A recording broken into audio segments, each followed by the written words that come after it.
Today, we're getting under the hood of Dr. Shieva Ghofrany, a mother, daughter, sister, friend, and staunch women's advocate, and a board-certified OBGYN practicing for over 25 years, now in Stamford, Connecticut. She is the co-founder of Tribe Called V, a platform to help women learn all of the OBGYN health issues they were never taught. Dr. Shieva Ghofrany strives to help people eliminate their fear by being proactive, not paranoid about their health. An OBGYN since 1999 and co-creator of Tribe Called V, her intention is to consistently help women wrangle their mindset. Having travailed 6 miscarriages, 3 births, endometriosis, weight loss surgery, and ovarian cancer, Shieva harnesses her personal experience coupled with professional observations to genuinely help achieve a calmer perspective. She engages with women on every level to guide them realistically in their understanding of their bodies. When started as an endeavor to connect with other women on Instagram, now with nearly 60,000 followers, led to multiple consulting and speaking engagements, live and virtually. As well, she frequently is quoted online in publications such as Self Magazine, Huffington Post, Mind Body Green, discussing an array of women's issues.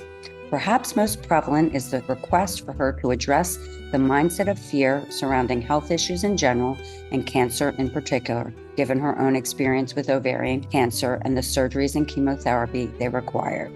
She's been featured on verywell.com, WebMD, and in the PBS series, now on Netflix, Human, The World Within. As well, she continues to be listed in Castles Conley Top Doctors each year. Wow. Welcome, Dr. Ghofrany. Hi, how are you, Elizabeth? I love being here with you. It's always good energy. I am so excited to be celebrating you. You've done so much, continue to do so much. You have such a strong voice, and of course, you care for women around the world each and every day. If it's okay, I would love to get going. I would love to get going as well. Let's do it. So the question I ask every woman, and I think it's so interesting to hear the responses, is really what was that inflection point that got you into healthcare? When did it begin for you? My inflection point is actually probably very different than most of the women that you have interviewed, because I do think a lot of people who are in the space I'm in wanted to do this from an early age and either coincidentally wanted to do it and it worked out, or said they wanted to do it and then just stuck with it, whether or not they really love what they're doing. And I think you and I probably know that's the case for a lot of people's careers, right? They thought from a young age this is what they wanted, and then the thread just pulled them through, whether or not it ended up being the right thing. I mean, my story is a little bit funny and different. Essentially, when I was younger, I was raised by 2 Iranian immigrant physicians who had very high expectations of my sister and I, but interestingly, were not the micromanager type at all. So there was expectation, you're in a family with privilege because we were educated, and we expect you to be educated and have careers where you independently take care of yourself. But we were not the type of parents, this was the 70s and 80s, so they were not the type of parents who were going to like sit there and do homework with us or make us do things as much as just expect it to be there. And so that actually was really powerful for me, because now I reflect and I think I probably do have a touch of what we used to call ADD, now ADHD, where had I not been pushed the way I was pushed by my parents, I would very easily have not put pressure on myself and just kind of wanted to have fun, which is essentially what happened to a degree anyway. I ended up having a lot of fun in high school and college, but knowing that I had to achieve a certain amount for my parents to kind of be, to accept what I was doing. And so that translated into 4 different majors as an undergrad at Georgetown. And my final major was American government, and I did not do any pre-meds. Because they were doctors, they were actually really careful, and I applaud them for this so much and so frequently. They were very careful about not pushing my sister into medicine, because they knew that my sister and I might love medicine, but if we didn't love it, it would be terrible to go through. And I think that's also really unique for most, and I don't say this to detract from immigrant parents. There is a reason why parents who immigrate feel really strongly that their children achieve something, because they've done a lot of sacrificing to get themselves to this country and to be able to get educated. Despite that, my parents said, you have to be educated and again, be independent, but medicine is a terrible field if you don't love it. So if you love it, go into it. And if you don't, pick something else, which was great because it wasn't what I thought I wanted. And so I graduated from undergrad after 4 majors but kind of confused, like, what am I going to do? And so probably midway through my senior year, I just decided to take pre-meds truly as a temporizing measure because I did not know what else I would do. It was not a passion for women's health. It was not a passion for medicine. It was literally oh gosh, I have to do something with my life. I don't know what I'm going to do. I think I could be a doctor. Let me start pre-meds. And so I started a pre-med program at Columbia. I lived for 3 years in the city. It was so exhausting and grueling and stressful and emotionally riveting and fun because I got to have 3 years in New York City in the 90s with my best friends who were working. And then I ended up going to medical school in Tel Aviv. Again, unique, weird, grueling, amazing, wonderful, tragic experience in so many different ways. And that's what really started me in this road of doing medicine. But again, not because, oh my gosh, I loved it and I was passionate for it. And I highlight that point a lot because I think young people are really forced into thinking they have to find a passion at a young age. And I think that that's really detrimental because then they kind of fabricate something that isn't necessarily there, right? And I think that's unhealthy for the world and certainly for individuals. And then I didn't think I was going to be a gynecologist because when I started medical school, I loved medicine in general, but I loved general surgery because I saw that in my father. He was a surgeon. I loved working with my hands. I, in contrast, loved pediatrics because I saw that with my mother and certainly led a better lifestyle than the surgical lifestyle. So I kind of assumed that I would dabble in one or the other consistently as a medical student when you're a woman, at least at the time, and I think it's similar now, people will say things like, you should be a dermatologist. It's such a good field for women. And I laugh because I was always so offended by that. Like, why would I want a good field? Like, I want to do what I want to do. I don't want something that's going to, just be an easy lifestyle. Now I look back and I laugh. I'm like, why didn't I take their advice? It would have been a better lifestyle and really. But I ended up falling in love with OBGYN because my mentors in medical school were really wonderful. And they showed me that OBGYN as a field is great because you can basically be the primary care doctor for these women and really get to know them and delve into their lives and help them through so many different parts of their life cycle while also getting to do surgery. So it really mixed the beautiful parts of pediatrics and general surgery. I think it's fascinating because, again, I think when many people see the finished product, like they see you and I where we are in our careers, you were in advertising, I'm in medicine. Oh my God, it must have always been this way. You must have always been, so emphatic. You must have always been such a hard worker. You had just said to me, you must love being an early riser. None of these things are true. I wasn't always the hardest worker in school. I was always very earnest in any job because I felt like I had to do well, but I wasn't the hardest worker in school. I hate waking up early. I didn't know what I wanted to do. And yet, here I am. And so, again, to me, the power of that message is not to feel bad when you don't know what you want to do, but just stay the course and work hard at any individual job because then something will come to you. And I don't think each of us is only born to do one thing. I mean, I actually love what I do so much. It affords me so many opportunities, but I think I could have done a lot of different things as well that I would have been equally happy at. And I also think it's really valuable for young people and people right now, even in your and my age group, to not look at the finished product again and assume it's always been this way and not see all of I mean, I'm giving you still the highlight reel, right? There are so many snafus along the way. The time I almost got kicked out of my pre-meds, the time I got a D in constitutional law in my undergrad at Georgetown. So there were all these little things that happened. The time I didn't get into medical school in America and ended up going to Tel Aviv. It was a wonderful experience and it was an American medical school, but not on American soil. And yet here I am and I get to do all the things I'm doing. So for anyone listening, I would say, please, please, please know that hard work is actually really undervalued. You don't have to be brilliant. Sometimes you have to be a little bit lucky, I would say, and certainly having resources helps. I had the privilege of educated parents who cared, but really just working really hard at any individual thing will ultimately lead you to wonderful things if you're open to it, right? I think that's really interesting to me. But what's interesting is that wasn't the source in the beginning, but you came back to it, much like I got into healthcare advertising after, so I think that that's really interesting to me. And so I'm going to ask you the next question, which is just hearing this story. I'm really curious. Talk about the beginning of your journey into medicine. Yeah. Well, I mean, the experience in Tel Aviv, and this sounds so simplistic, but it's so true. I think I've told you this in the past. I love engaging. In fact, my tattoo that I got when I was 50 says engaged because I like to engage and be engaged.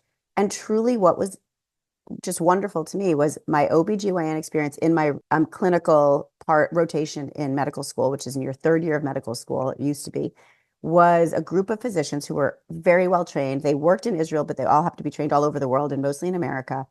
They were top of their field. These were subspecialists, but they paid attention to us as students. And it sounds so small, but had they ignored us as students, which happens all the time, then the same exact experience might not have been as interesting, right? I still might have been in the same surgeries, the same deliveries, but it might not have triggered. So again, I say to everyone out there, don't underestimate your ability to really ignite a love of something in a young person, not necessarily because of the content, but just because you've shown them the beauty of what you're doing and you've paid attention to them. So I had this group of mentors who were wonderful. They really paid attention to us and they taught us in a way that was really loving. They were very kind to their patients. And I'd seen that with my parents. My parents are actually still, I get a lot of messages from people, even on Instagram, who've known my parents through the decades. And my parents are now in their mid 80s. And so I got to see one more example of what it's like to be a doctor in a really beautiful way. Coming back to America was interesting because medical school in Tel Aviv typically is very different than the American system. But we were taught in the American style, which meant 4 years of medical school. And again, in other countries like Tel Aviv, you're really there for 6 to 7 years of a combined undergrad medical school system. Ours was different. Ours was an American school in Tel Aviv, 4 years. But the difference was we were taught by the professors and physicians who ran the departments. We were not taught by the residents, which was amazing. You might not know this, but in America, you're taught by the residents when you are a medical student. And while the residents are so good and smart and hardworking, they are learning on their own and they are truly, truly drowning half the time because they're working now 80 hours at the time, 110 hours. So in contrast, we didn't necessarily learn the hands-on, like how to put orders into the computer as a medical student, but we learned theory that was actually much, much higher level. So the irony was that going to the medical school I went to was slightly easier to get into than an American medical school on American soil, but it was much, the caliber of it was much higher. What it also meant was getting surgical residencies was a little bit harder because to come back into America and get a surgical residency like an OBGYN residency was a little bit more challenging. So the really academic residencies were harder to get, which was fine with me. I knew I was not going to go into academics. I knew I wanted to go into just general practice. And I ended up training at Stamford Hospital, which was wonderful. I really wanted to be in New York City, but with the match, which you probably know through your parents, when you apply for residency, you apply, you get matched with one hospital after interviewing at a bunch of places, and then you have no choice. And this was high up on my list. I was happy enough to be in Stamford because it was close enough to the city, and my parents were in New Haven. And my husband was kind of happy to go wherever he wanted. He and I had met actually when I was in medical school in Tel Aviv. And now I'm still at the same hospital 25 years later. So it's really, it ended up working out so well. And I say this so often. Part of me says, thank God I ended up going to Tel Aviv. Thank God I ended up at Stamford Hospital. I wouldn't be where I am now. But I remind myself to not be fatalistic and think, oh my gosh, it was all dependent on those little choices. Because the truth is, had I ended up in New York City, had I ended up in a different residency, I have to believe that I would have created still something that was wonderful because of hard work and being earnest, like you said, right? And so I do think there's something really kind of romantic about saying, like, I was in the right place at the right time, and that's what led to this. But I think that makes me too anxious because then I start to worry about the rest of my life. Like, what if I miss those opportunities? And instead, I really feel like I need to remind myself I created a lot of these opportunities by, being excited to come to Stamford Hospital, working hard, meeting the people who then employed me 3 years later and showing them that I could be, a great employee and then a great partner. So yeah, it was a fascinating experience coming back into America because the system is so different.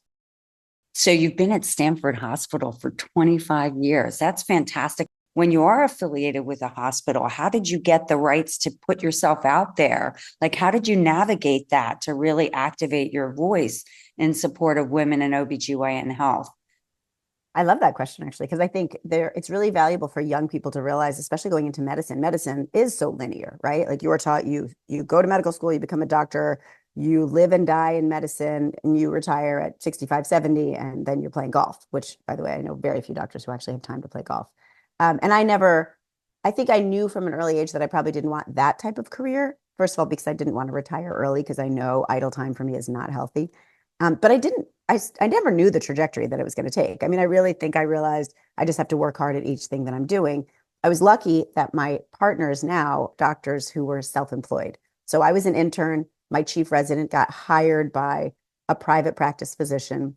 And then 3 years later, when I finished residency, they hired me. So we were in an independent private practice, which at the time, when I was hired by them 21 years ago, leaving residency, that wasn't so unique. But as you know, medicine has changed dramatically. So almost, I shouldn't say almost, every other practice in our hospital and in the two other surrounding hospitals that are OBGYN practices are purchased by large groups, either hospital-owned groups or these other large multi-specialty groups. And I have a lot of feelings about that, most of which are not good. It is not good for doctors or patients to be employed in that way. And so my partners and I are really lucky that we have, I shouldn't even say lucky. We're lucky and we've worked very hard to stay independent. So we are an independent, small private practice, which, to answer your question, is how I'm able to do the things I'm doing. Because if I were employed by the hospital, it would be much harder to be independent, to potentially even have a voice on social media. Some hospitals really limit their doctors' ability to do that. I would advise to anyone listening, if you ever get employed by a hospital, from the beginning, look at your contract and really ensure that you are not limited in your intellectual property, because it is your intellectual property. And while you might think, well, but I'm working for them and I can't do anything outside, you don't know that you're going to work for them forever. And the truth is, medicine has changed so much that the younger people probably don't have the same ideas that we had. They don't necessarily want to stay in the same job forever because they see that being employed after 3 to 5 years sometimes doesn't work out. I was lucky enough to be independent. And I did start out my practice thinking I'll be an independent private practice OBGYN probably forever. But I had always joked that I loved media and talking a lot. My sister and I were raised in a family where the four of us were constantly talking and debating. I mean, when I was like 6 or 7, I remember sitting around the table with my parents, and I was the youngest and I was the least vocal in a way, but we would debate marijuana in the early 70s, legalizing prostitution. I mean, all kinds of things. My parents were feminist and independent and kind of, they were groomed to be more open and socially liberal. And so we really talked about all of these things. So I had always joked, like, I would love to have a talk show, but I didn't actually take any steps to do it. And then the honest answer that brought me to where I am now is exhaustion. I worked so hard up until, I mean, I work so hard even now, but up until 2 years ago, when I stopped doing as much private practice work, I worked really hard. I mean, it was 23 years of after residency, I went into private practice. We were full-time OBGYN, which meant 4 crazy days in the office and being on call in a really busy practice where at night you were up almost all night. And then in the midst of that, I had my 3 babies, my 6 miscarriages, a bunch of other things that then led me to ovarian cancer at 46. And so honestly, it all was intense, wonderful, terrible, amazing to build my practice, but also just exhausting. I mean, I was on a constant treadmill of get through my day, engage with my patients, give them my all, be exhausted in the evening, be with my kids, wake up and do it again. And that meant I was definitely not caring for myself. So my weight went up dramatically until I did weight loss surgery. And then even after that, I wasn't able to really pay attention to my nutrition, to exercising, to all the things that we really should do to be whole people. I don't look back with regret. I feel really lucky that I was able to build the path that I did because I worked so hard that I was able to create the practice, create, a really loyal customer base, I say, meaning my patients were happy to engage with me and have me be part of their lives. So now that I'm doing other things like social media, they're there not as my patients necessarily, but as people who want to hear what I have to say, but also still continue to teach me. And I was able to financially save enough that I could still help support our family and, save for college and all those things while working less now in the practice. But that's what really led me to it was there was an inflection point where I was just exhausted. The beginning of the pandemic happened. I was working almost all day, every day. My only day off, I was catching up on all the things that I couldn't do in the rest of my life. And then my business partner, as you know, Jenny Hayes Edwards, approached me to say, let's create a pregnancy class because I'm going to get pregnant. And at the time, she was 45. And that was this one little part that I never had thought was going to happen. But she was the person who kind of lit that fire and said, let's create something different. And at the time, I mean, I did that full time through the pandemic. We created the platform, still working crazy hours, but it was just enough to then 2 years later, which again was now 2 years ago, to help me understand there is something more I could do. I don't have to stay in private practice, grueling work, grinding myself to the bone, And there's other things that I could be doing that actually will be just as valuable and maybe valuable at scale in a different way. Which is not to say it was an easy decision. I still grapple and feel not guilty, but just a little bit bad that I am not in the office as much as I used to be and not seeing my gynecology patients the way I used to see them. But I know that I'm educating them differently, en masse when I'm doing things like this. But that was what really led me to it was when people say like, what was the motivation? The motivation, to be honest, was exhaustion because I recognized that the tenor and pace with which I was working wasn't something that I wanted to sustain forever because I knew that I wanted to be able to see my kids more, take more vacations, actually exercise, like do all the things that I'm kind of doing a little bit more of now. I wish it was kind of a more sexy reason, but that was it. Exhaustion, sheer Well, exhaustion. medicine can be quite linear. You go into a career, you're in it for 40 years or whatever, or maybe sometimes more. And I think it's interesting. You skipped over very quickly the things that happened in your life. You got ovarian cancer. Do you want to share it all about that experience? I struggled and still struggle a little bit, as you probably do, as high achieving people who are very used to being productive. I was used to doing what really amounted to two full-time careers because being a gynecologist is one full-time part, being an obstetrician is another full-time part. And I was doing both, which many of us do. And we don't recognize the number of hours we're putting into it is as if you're doing two full-time jobs. So now that I'm doing only quote unquote the obstetrics for my private practice, which amounts to a full-time job if I were employed by a hospital, to me, it feels part-time. So there's that part I struggle with, am I doing enough?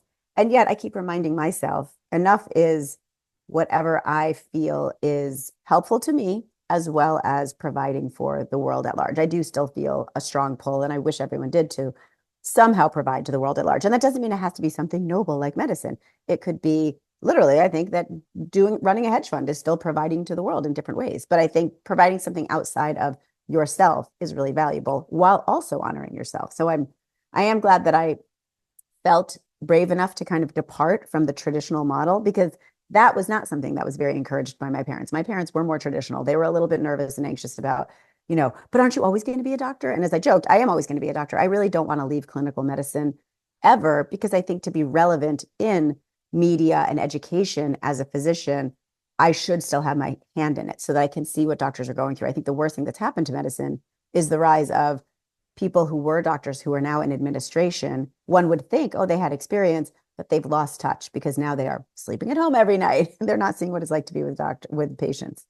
And so to circle back with the ovarian cancer, I don't want to make light of it. I think that all the things I went through, really, without overstating it, were horrible. I mean, pregnancy loss alone is terrible. Endometriosis alone is terrible. Frankly, when I got my HPV diagnosis when I was 22 by a very unempathetic clinician, that was actually terrible. That was actually an inflection point in my life and career as a 22-year-old. And the ovarian cancer, again, chemotherapy. I had a lot of complications from my surgeries. I had to have two large surgeries because of the complications.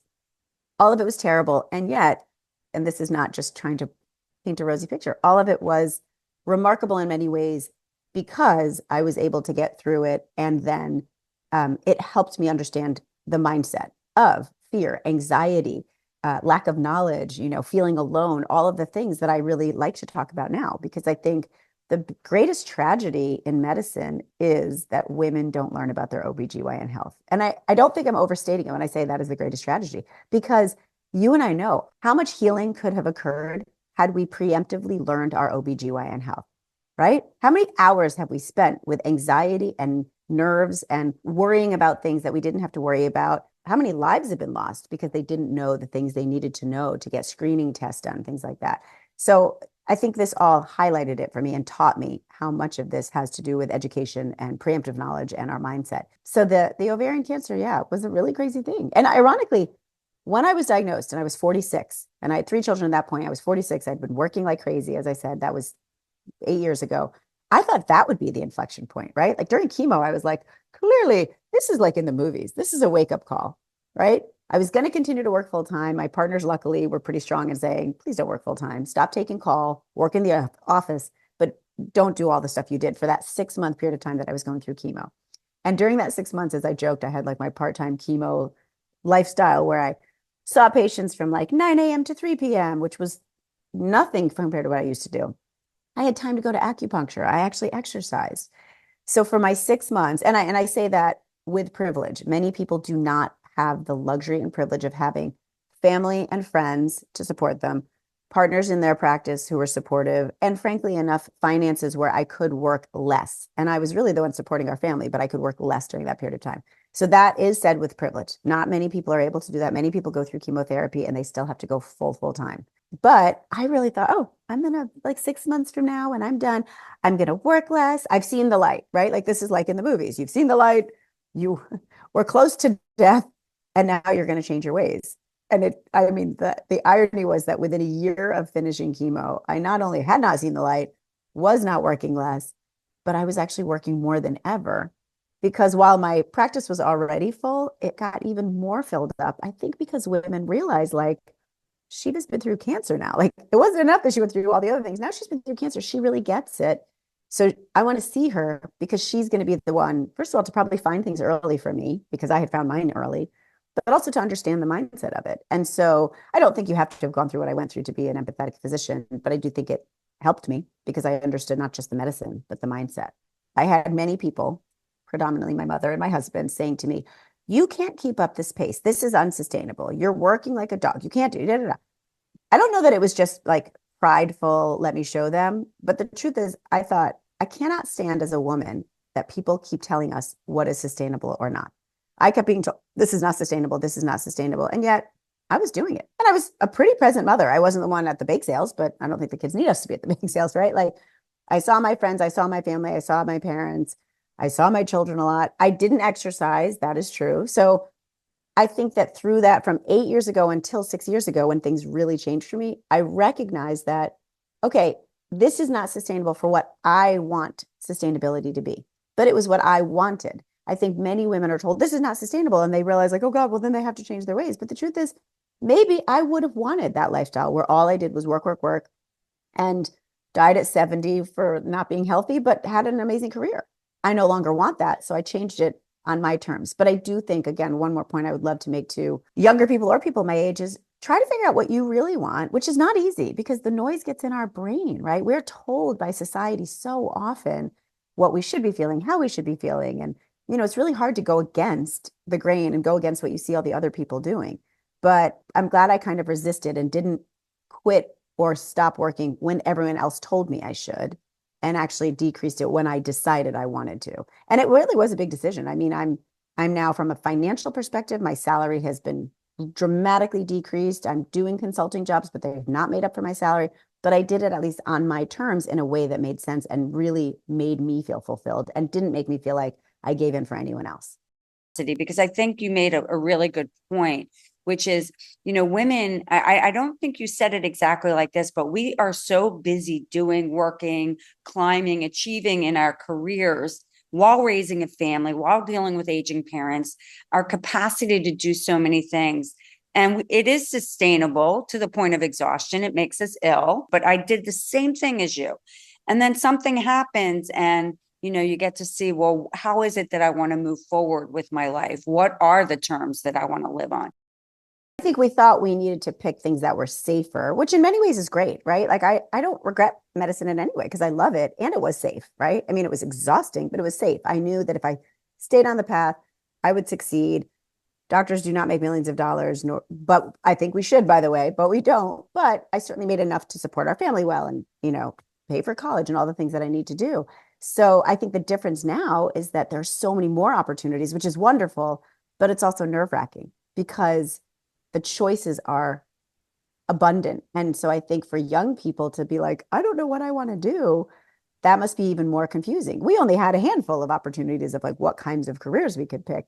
So I think it's great. I love that they have more opportunities. I think that the mindset has to be that they are willing to grow, morph, change, and fail so that they can find what works for them. And I think that's really hard because our generation is teaching them, and our generation outside of you and I who are very willing to fail, I think a lot of people are not willing to fail. But what inspired the overarching, I guess, mission and, raison d'etre of your company? I think, I mean, the beginning, what inspired is that through the decades prior to meeting Jenny, I loved talking to my patients again. And I love medicine. What I realize I love about medicine is that it is the medium with which I get to engage, right? So it's not the science of medicine. It's not, it's not medicine. It is not even women's health. It's just that I love to engage. And I'm so lucky that the platform with which I get to engage is with patients. I learn from them, they learn from me, and I get to feel good about what I do, right? How lucky am I, right? And then I get rewarded for it somewhat financially, right? And so through those decades, I had multiple patients who would say to me things like, oh my God, whatever you just said, you should say that again. You should be on a talk show. You should have a platform. You should, prior to podcasts even being around. And so that started to like put the bee in my bonnet, like, oh, wow, I actually have things to say. And I think it's just because you and I both are the type who kind of were constantly purveying. So I would start to notice, I think to be a good doctor, I always say you have to have good pattern recognition. I would notice that when I told a patient about her HPV diagnosis or her herpes diagnosis, for example, she would think this way, she would respond this way, she would behave this way. And I'd start to realize these patterns of how are women behaving? How are women learning? How are women responding? How can I help that and inform that? And what do I need to say to the next patient preemptively so that she doesn't get anxious when I tell her any of these diagnoses? So I think all of that helped so that I got to the point where when I was telling people about medicine, I was using mindset strategies and they realized that. And so they would ask me for more. And so the true moment that really came about was after I had had ovarian cancer and I had started to do a little bit of media just because there were articles written about me. And the truth is, I think it was just like an interesting angle because I was the OBGYN who had ovarian cancer herself, who walked around bald. It made for a good story, right? You know media better than I do, but it was a good story and good pictures and all those things. And so because of that, Jenny, her sister, actually asked me to speak at an event. And she said, I want you to come speak to women about fear. And I said, okay, I'll come speak about fear. But this was my first big speaking engagement. And I said, what if no one shows up? And she said, Shieva, if two people show up, we're going to serve those two people. And I was like, oh my God, okay, I promise I'm going to get my ego out of it. And if two people show up, we're going to serve. And then it was actually really wonderful because I think 90 women showed up and paid to see me speak about fear and our mindset. And so after that, Jenny, who was in the audience because her sister was the one who invited me to speak, and she and I didn't even know each other. She came up to me and she said, oh, I want you to be my doctor. I'm going to get pregnant. And I think we should start a pregnancy class.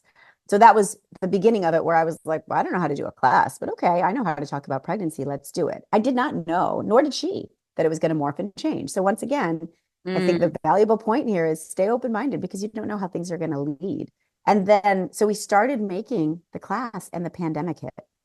And that in many ways was so fortuitous because as you and I know, that's what really stimulated people to be able to do Zoom calls and all of this online media and platforms. So that's what started it. And then, so it's grown from there. We're still in the growth and scaling phase that you know better than I do is so grueling and challenging. And being an entrepreneur is not for the faint of heart. There is a lot of failure involved. There's a lot of, I thought it would be this way, but it's actually going to be this way.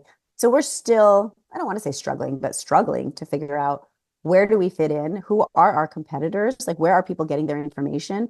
And I keep saying I like to look at it as it's not really competition. People are getting their information from multiple different places, and this can be synergistic. So there's no one place that is kind of in competition with us. People are going to learn from their doctors, their sisters and mothers, their podcasts, Instagram, platforms like ours. So I think there's a role for all of it. But I do keep coming back to the fact that there's really no one consistent place to learn about general OBGYN health. And I say OBGYN as opposed to women's health, because it really is, I'm really focusing on the health that is informed by our reproductive tract, not for reproduction alone, but those are the hormones that dictate our body. And I don't think there's a platform to learn it in a way that is calm. You and I know that anyone can Google, and now with AI, you can find anything, but it's not necessarily in a voice that is calm. So sometimes just the facts are too stark and they create more fear. And our platform's purpose is to really educate people, but in a way that is evidence-based, but also has that tenor and voice that is calming. I'm kind of curious because we have just a little bit of time left. Is there anything else that you want to share around your life story before I ask the last question? Because I think your life, I mean, you are such an interesting woman and have done so much in OBGYN health. Is there anything else you'd like to share on that? Well, oh my gosh, you're so sweet. There's so many things I'd want to share, but I'll tell you what I want to share that came up yesterday in my office. So I'm still in the office 1 day a week seeing pregnant patients all day long. And so much of my time is spent with the mindset, right? Like the medical facts are the medical facts, but it is helping people navigate anxiety. And one of my longtime patients, I've taken care of her since she was, I think, 17, and now she's 32, is pregnant. Something came up. She was a little bit anxious. And she said, but I've had such a good pregnancy until now. I just, and what came up with her was something very common. It was a vaginal culture that we do for every pregnant patient at 36 weeks to look for this bacteria called beta strep. 20 to 40% of us carry it. We know how to prevent the infection from transmitting to the baby by giving antibiotics. Yet her anxiety was incredibly high. And I said, we need to talk about this. And I said, the truth is that you have come into the pregnancy, like many of us do in life, assuming everything's going to be perfect, so that the minute something small gets in our way, vision of perfection is shattered. And then we end up catastrophizing it, right? Like everything was so good. And now this. And the answer is the problem is going into things thinking it's going to be perfect, right? And I say that a lot to my children, that like I want them to know that life can be wonderful and beautiful, but shit is going to happen to them. And I want them to understand that, not in a doomsday, anxiety provoking, like bad things are going to happen, but in a very realistic, like, I don't want to set you up thinking or believing that things are going to be perfect, because I know they're not. And when they're not, you're going to think it's even worse. I want you to go into it knowing the end of the day or the end of my life or the end of this month or whatever, things are going to work out. But between now and then, things are going to happen and I have to get through them. And the way I can get through them well and create goodness is by accepting it and having a good mindset, right? And so I think all of us so kind of immaturely default back into like our daily life, assuming everything's going to be fine. And when it comes to health, we assume our mammogram will be fine. We assume our pap smear will be fine. We assume that our colonoscopy will be fine. We assume we're never going to get any illness. But then the minute we hear something is slightly irregular, it creates a spiral of like, I always say like abnormal mammogram equals cancer equals death to people. And that could not be farther from the truth. Abnormal mammogram often equals you need a follow-up and then you're fine. And even if it equals you have cancer, you are over 90% likely to have more than 5 years survival. That's the statistic right now. If you have an abnormal mammogram that shows cancer, over 90% of the time, you're going to be fine.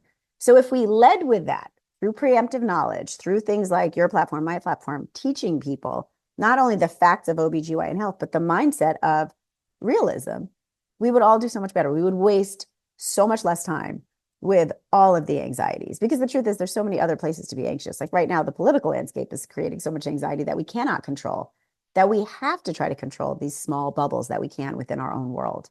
And I think that, so my parting words would be really, really work on your mindset more than anything else, because all the other things are up for grabs. All the other things are going to happen. And if you don't figure out how to healthily approach it, you're just shooting yourself in the foot. I could go on forever with you. I mean, you're amazing. I have one last question, Shieva, which is, this is your platform today. You're speaking to women all around the world, of all ages, of all backgrounds, of all cultures. What do you want to say to them? I mean, I want to say, and this is so hard, but I want to say, get to know yourself so that you can feel confident in a way that is transparent. I think that the more transparency you can provide, meaning you've heard me say this, I think, I would rather tell everyone everything about my life, because then I can lead confidently. I don't have anything to hide. I mean, I joke like, I don't hide my weight. I don't hide my struggles with life, love, marriage, children. I don't hide any of that, because then I don't need to be embarrassed. And the less self-conscious and embarrassed we are, the more likely we are to be able to fail. And being able to fail is really how we can grow. And it sounds so corny, but if we think that we need to provide this veneer of perfection to the world, then we start to get more insecure, because we have to keep that up. And we know that we're lying about it. And then we're not able to try and fail, because trying and failing would be one more way where our armor is kind of marked.